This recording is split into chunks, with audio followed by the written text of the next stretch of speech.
মৃত্যুৰ পিছতো জুবিন গাৰ্গে অসমীয়াৰ জাতীয়তাবোধক অধিক শক্তিশালী কৰি ৰাখিলে।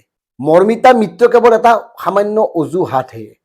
গতিকে ইয়াৰ পৰা এটা বাৰ্তা স্পষ্ট হৈছে যে অসমত কোনোবাই আহক, অসমত থাকি ব্যৱসায় বাণিজ্য কৰক, কিন্তু অসমীয়া যিটো জাতীয়তা, অসমীয়া কৃষ্টি সংস্কৃতি বা অসমীয়াৰ আৱেগক লৈ যদি কোনোবাই ধেমালি কৰে বা সুবিধাবাদৰ আশ্ৰয় লয়, তেতিয়াহ'লে অসমবাসীয়ে তেওঁলোকক এৰি নিদিয়ে, অসমীয়াই তেওঁলোকক এৰি নিদিয়ে।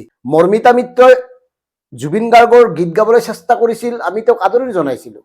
তেওঁৰ কণ্ঠটো ভাল, আমি তেওঁক আদৰণি জনাইছিলোঁ যে অন্ততঃ এগৰাকী বংগৰ গায়িকাই অসমৰ প্ৰাণৰ শিল্পী জুবিন গাৰ্গৰ গানবোৰ চৰ্চা কৰিছে, অনুশীলন কৰিছে, গাবলৈ প্ৰয়াস কৰিছে, তালৈকে ঠিক আছিল। কিন্তু যেতিয়া দেখিলোঁ যে মৰ্মিতা মিত্ৰ নামৰ এই ছোৱালীজনীয়ে, গায়িকাজনীয়ে আচলতে এটা ব্যৱসায়িক অস্ত্ৰ হিচাপে গ্ৰহণ কৰিছে জুবিন প্ৰেমক, এই কথাবোৰ প্ৰকাশ হ'ল। তেওঁৰ চকুপানীৰ আঁৰৰ মতলববোৰ প্ৰকাশ হ'ল, ৰাইজে বুজি পালে। তেওঁ যে জুবিন গাৰ্গক জখলাৰ দৰে ব্যৱহাৰ কৰিব খুজিছে, এই কথাটো স্পষ্ট হ'ল। নহ'লে জুবিন গাৰ্গৰ দৰে এগৰাকী শিল্পীৰ গীতক লৈ তেওঁ অসমৰ বিহুৰ মঞ্চত ধেমালি কৰে নেকি? এনেকে অপভ্ৰংশ হিচাপে পৰিৱেশন কৰিবলৈ সাহস কৰে নেকি? এইকাৰণে কৰে, তেওঁক লাই দিয়া হৈছে। তেওঁ ভাবিছিল যে অসমীয়া মানুহখিনিয়ে তেওঁক গ্ৰহণ কৰিছে, অসমীয়া মানুহখিনিয়ে তেওঁ যি কয় তাকে শুনিব, কাৰণ জুবিন গাৰ্গৰ কথা কয় তেওঁ, জুবিন গাৰ্গৰ গীত গায়, কাৰণ জুবিন গাৰ্গ অসমীয়াৰ প্ৰাণৰ শিল্পী, জুবিন গাৰ্গৰ চব কথাই শুনিব অসমে। আৰু সেইবাবে তেওঁ এই সুযোগ গ্ৰহণ কৰিছিল।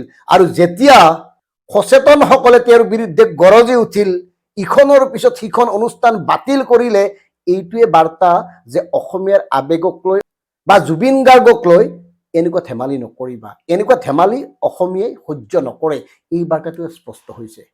অসমত কোনোবাই ব্যৱসায় কৰিছে, কৰক, অসমীয়া এনেই সহনশীল, সকলোকে সহ্য কৰি আহিছে ইমান দিন। কিন্তু অসমীয়া সংস্কৃতিক যেতিয়া আঘাত কৰিব, অসমীয়াৰ আৱেগক যেতিয়া আঘাত কৰিব, অসমৰ মালিক যেতিয়া হ'বলৈ আহিব, কিয় এৰি দিব অসমীয়া নিজে কওক?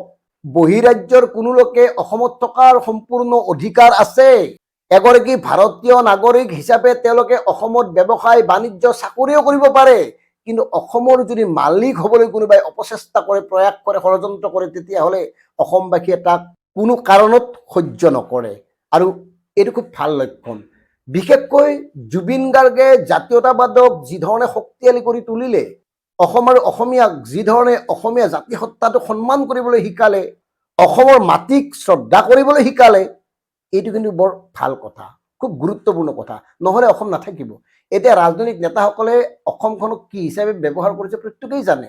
ইয়াত যদি কেইদিনমান পিছত বহিৰাগত কোনো ব্যক্তি যদি, ৰাজনৈতিক নেতা যদি মুখ্যমন্ত্ৰী হয়, বহুতে হাততালি দিব, বঢ়িয়া।